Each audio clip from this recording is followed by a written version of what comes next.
मैं प्रवीण कुमार एक बार फिर से आप सबका स्वागत करता हूं आपके अपने YouTube channel target English official पे।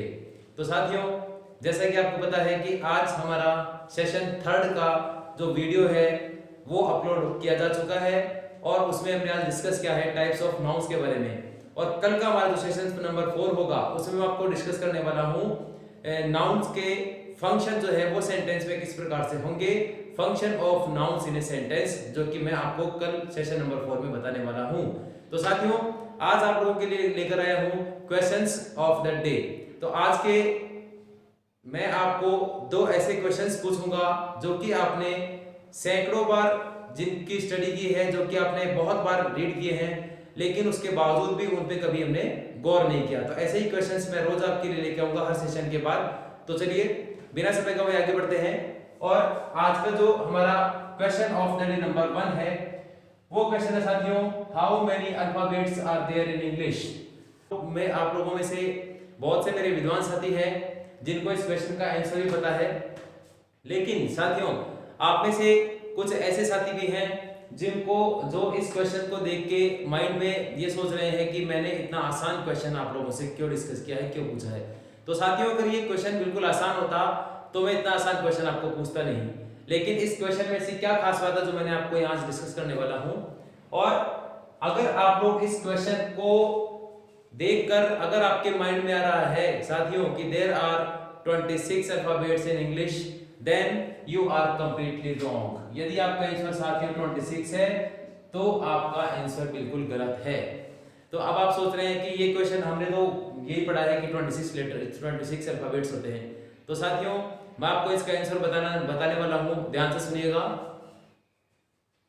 और इसका सही आंसर है साथियों, there is only 1 alphabet in English.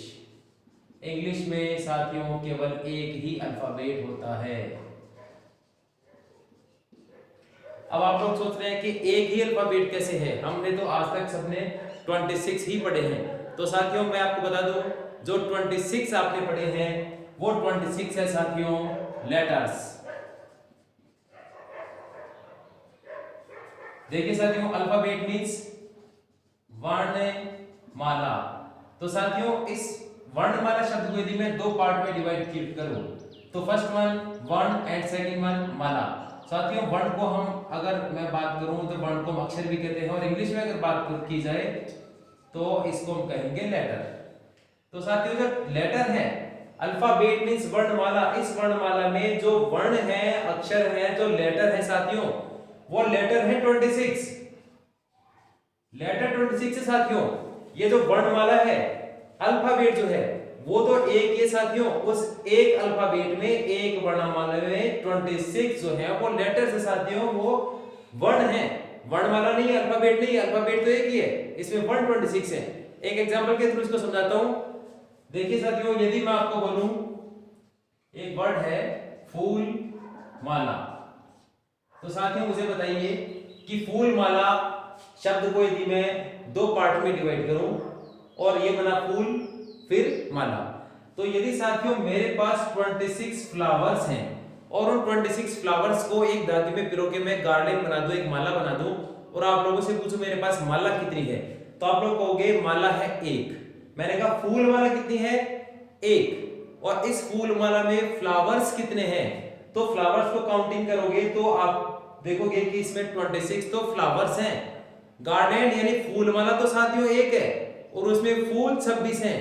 ठीक इसी प्रकार से जो अल्फाबेट है, जो वर्णमाला है, इसमें वर्ण यानी कि अक्षर यानी कि लेटर 26 है साथियों। वर्णमाला यानी कि अल्फाबेट तो एक ही है, इस वर्णमाला में 26 तो लेटर्स हैं। Means there are 26 letters in English alphabet, while there is only 1 alphabet. यानी अल्फाबेट एक है और उसमें लेटर्स कितने हैं, 26। ये ठीक ऐसे ही जैसे फूल माला में फ्लावर कितने हैं, 26, और इन 26 फ्लावर से मिलकर एक जो पूरी की पूरी फूल माला बनी उसकी संख्या कितनी है, एक। तो साथियों वर्णमाला ठीक उसी प्रकार से है जिस प्रकार से मैंने कहा 26 फ्लावर से मिलकर बनी हुई फूल माला। तो इस प्रकार से आप देख सकते हैं कि अल्फाबेट जो है वो एक है और लेटर्स 26 से है। आज का हमारा question of the day number 2। तो साथियों आप देख पा रहे हो यहाँ कि मैंने यहाँ टेंस के सबटाइटल्स लिख रखे हैं, जो प्रेजेंट पास्ट और फ्यूचर है उनके सबटाइटल यहाँ लिखे हुए हैं। First one indefinite, then continuous, perfect and perfect continuous. तो साथियों मेरे तरफ से आप लोगों के लिए क्वेश्चन ये है कि आप मुझे ये बताइए कि इन सब के जो टाइटल्स आप देख रहे हो तो ग्रामेरियंस ने इनके ये टाइटल ही क्यों दिए हैं। मींस इंडेफिनिट का नाम इंडेफिनिट ही क्यों है, कंटीन्यूअस का नाम कंटीन्यूअस ही क्यों है साथियों, परफेक्ट का परफेक्ट ही क्यों है, परफेक्ट कंटीन्यूअस का परफेक्ट कंटीन्यूअस ही टाइटल क्यों दिया गया है। तो एक बार के लिए 2 मिनट के लिए आप जरूर माइंड में कंसीडर कीजिए कि क्या कभी आपने इस बात पे गौर किया है कि इनके सबटाइटल्स ये ही क्यों दिए गए हैं। अगर नहीं तो साथियों मैं आपका आंसर इसका बताने वाला हूं। तो चलिए आगे बढ़ते हैं। यदि मैं बात करूं इंडेफिनिट की तो ग्रामेरियंस ने इंडेफिनिट को इंडेफिनिट ही क्यों बोला, इसका रीजन ये साथियों, यदि मैं इस वर्ड पे जाऊं तो आप देख सकते हैं इन और डेफिनिट। डेफिनिट वर्ड में इन प्रीफिक्स लगा हुआ है। जैसे कई बार बोलते हैं डेफिनेटली आज इंडिया मैच जीत जाएगी, डेफिनेटली ऐसा हो जाएगा। तो वो डेफिनेटली किससे बना है, डेफिनिट से। डेफिनिट का मतलब क्या साथियों, डेफिनिट मींस निश्चित, और यदि मैं इसमें प्रीफिक्स इन लगा दूं तो ये बना अनिश्चित। देखिए अनिश्चित। तो साथियों इंडेफिनिट का मतलब है अनिश्चित, यानी इस टेंस में जो भी एक्ट होंगे, जो भी कार्य होंगे, कर्ता के द्वारा किए जाने वाले कार्य होंगे, वो सब अनिश्चित होंगे। अब आप लोग सोच रहे हो अनिश्चित से क्या मतलब है, देखते हैं एग्जांपल से। मान लीजिए मैंने कहा ही प्लेज क्रिकेट। साथियों इस सेंटेंस को पढ़ के क्या बता सकते हो कि ही ने मींस इस सब्जेक्ट ने क्रिकेट खेलना कब शुरू किया था, नहीं बता सकते। क्या आप इस सेंटेंस को पढ़ के बता सकते हो साथियों कि ही कब तक क्रिकेट खेलेगा फ्यूचर में, नहीं बता सकते। हो सकता है वो 2 दिन क्रिकेट खेले, हो सकता है वो 2 साल और खेले, हो सकता है 5 साल और खेले। मतलब कर्ता के द्वारा जो कार्य किया जा रहा है that is not certain, that is uncertain. उसके बारे में कब वो कार्य कब शुरू हुआ ये पता नहीं, वो कार्य कब तक चलेगा इसका भी पता नहीं। That's why the title of this one is indefinite means अनिश्चित, जिसमें कर्ता के द्वारा किए जाने वाले कार्य के बारे में, उसकी शुरुआत और उसके अंत के बारे में हमें कुछ भी पता नहीं हो, इसीलिए इसका टाइटल दिया गया साथियों इंडेफिनिट। और इसी प्रकार से आगे बढ़ते हैं। Second one is known as continuous. तो इसको तो जैसे कि जो इसका जो टाइटल है साथियों वो इसको क्लेरिफाई कर रहा है। कंटीन्यूअस वर्ड बना है कंटिन्यू से, तो ये आप पता है कंटिन्यू मींस लगातार, मतलब इसमें जो भी कार्य होगा सेकंड वन में वो कार्य लगातार होते रहने को बताएगा। एग्जांपल के थ्रू देखते हैं इसको साथियों। जैसे मान लीजिए मैंने कहा ही इज प्लेइंग क्रिकेट। अब आप यहां देख पा रहे हैं साथियों जैसे कि कंटीन्यूअस वर्ड बना है कंटिन्यू से, यानी इस टेंस में जो भी एक्ट होगा, जो भी एक्शन होगा, कर्ता के द्वारा किया जाने वाला जो भी कार्य होगा वो कंटिन्यूअसली होता रहेगा। मतलब इस टेंस में कार्य के लगातार जारी रहने को बताया जाएगा। And it is also known as progressive means इसमें जो कार्य है वो प्रोग्रेस में बताया जाएगा, इसीलिए इसका टाइटल है continuous. Then third one means इसका जो सबटाइटल है साथियों वो है परफेक्ट। परफेक्ट मींस है साथियों पूर्ण। मींस इस टेंस में हम उस कार्य के बारे में, उस सेक्शन के बारे में बात करेंगे जिसको कर्ता जो है पूरा कर चुका है, इसीलिए इसका नाम लिखा है परफेक्ट। एग्जांपल से समझते हैं साथियों। जैसे मैंने कहा मान लीजिए he has played cricket means वो क्रिकेट खेलने का कार्य पूरा कर चुका है। कार्यकर्ता के द्वारा किया जाने वाला जो कार्य है वो कंप्लीट किया जा चुका है। That's why the title of this one is perfect साथियों। यानी कि इनके जो टाइटल आप देख पा रहे हो ये इसलिए दिए गए हैं कि इनके पीछे कोई ना कोई लॉजिक है, कोई ना कोई रीजन है, इसीलिए ये उस लॉजिक को, उस रीजन को ध्यान में रखते हुए इन सब टाइटल्स को यहाँ ग्रामेरियंस ने दिया है। आगे बढ़ते हैं। Fourth one and the last one is perfect continuous. अब वो आप इसमें ये बड़ा इंटरेस्टिंग है साथियों, आप एक बात पे गौर कीजिएगा कि ऐसा कैसे हो सकता है कि कोई कार्य परफेक्ट माने पूर्ण, मींस कोई कार्य पूर्ण भी हो गया और कंटीन्यूअस माने जारी है और जारी भी है। तो साथियों इसका जो टाइटल आप देख रहे हो परफेक्ट कंटीन्यूअस, इसके पीछे 1 मिनट के लिए आप कंसीडर कीजिए कि इसका टाइटल जो है वो परफेक्ट कंटीन्यूअस क्यों दिया हुआ है। परफेक्ट जैसे कि हमने ऊपर डिस्कस किया, परफेक्ट मींस कंप्लीट हो जाए, कंटीन्यूअस माने चल भी रहा है।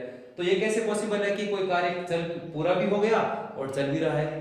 तो इसका आंसर मैं आपको बताता हूं साथियों, परफेक्ट कंटीन्यूअस का जो टाइटल आप देख पा रहे हो इसलिए दिया गया है क्योंकि, तो साथियों नंबर 4 पे आप देख पा रहे हो परफेक्ट कंटीन्यूअस, जैसे कि साथियों इसके टाइटल से दिख रहा है कि इसमें जो हम कार्य डिस्कस करेंगे उसमें वो परफेक्ट भी है और उसको कंटीन्यूअस भी है। तो साथियों ये कैसे संभव है कि कोई कार्य परफेक्ट भी हो मींस पूर्ण भी हो जाए और कंटीन्यूअस मतलब जारी भी हो?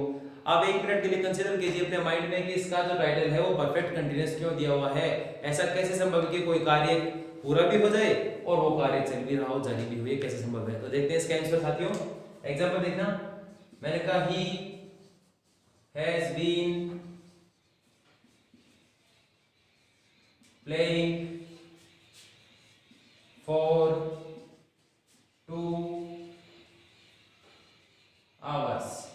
He has been playing for 2 hours. तो साथियों आप यहां देखिए कि वह 2 घंटे से क्रिकेट खेल रहा है, वह 2 घंटे से खेल रहा है।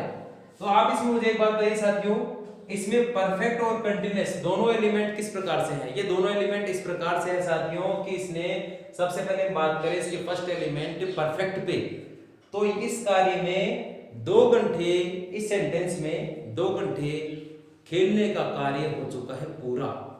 वो लिखा है इसमें he has been playing for 2 hours, वो 2 घंटे से खेल रहा है। इसका मतलब उसके द्वारा किया जाने वाला जो कार्य है वो 2 घंटे का तो हो गया पूरा, 2 घंटे तो कार्य हो गया पूरा और वो कार्य अब भी आगे चल रहा है कंटिन्यू।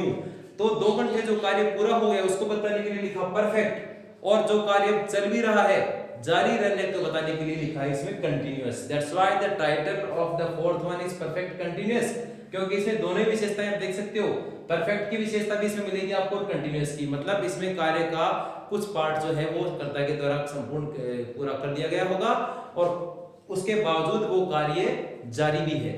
मींस 2 घंटे खेलने का कार्य पूरा भी हो गया और वो कार्य चल भी रहा है, इसीलिए इसका टाइटल जो है वो हमें मिलता है परफेक्ट कंटिन्यूअस। तो साथियों ये रीजन था कि टेंस में जो सबटाइटल्स आप देख पा रहे हो, ये सबटाइटल्स जो हैं ये इसलिए दिए गए हैं क्योंकि इनके पीछे जो रीजंस हैं वो मैंने आपको आज डिस्कस किए हैं। तो साथियों आज के हमारे थे ये 2 क्वेश्चंस ऑफ द डे। मैं डेली के मेरे प्रत्येक सेशन के बाद आपको 1 या 2 question of the day daily के डिस्कस करूंगा, जिसमें आपको मैं नई जानकारी देने का प्रयास करूंगा। तो साथियों आशा करता हूं मेरे द्वारा दी गई जानकारी आपको पसंद आई होगी। मिलते हैं हमारे सेशन नंबर 4 नेक्स्ट सेशन में, फंक्शन ऑफ नाउन। तब तक के लिए थैंक यू, टेक केयर।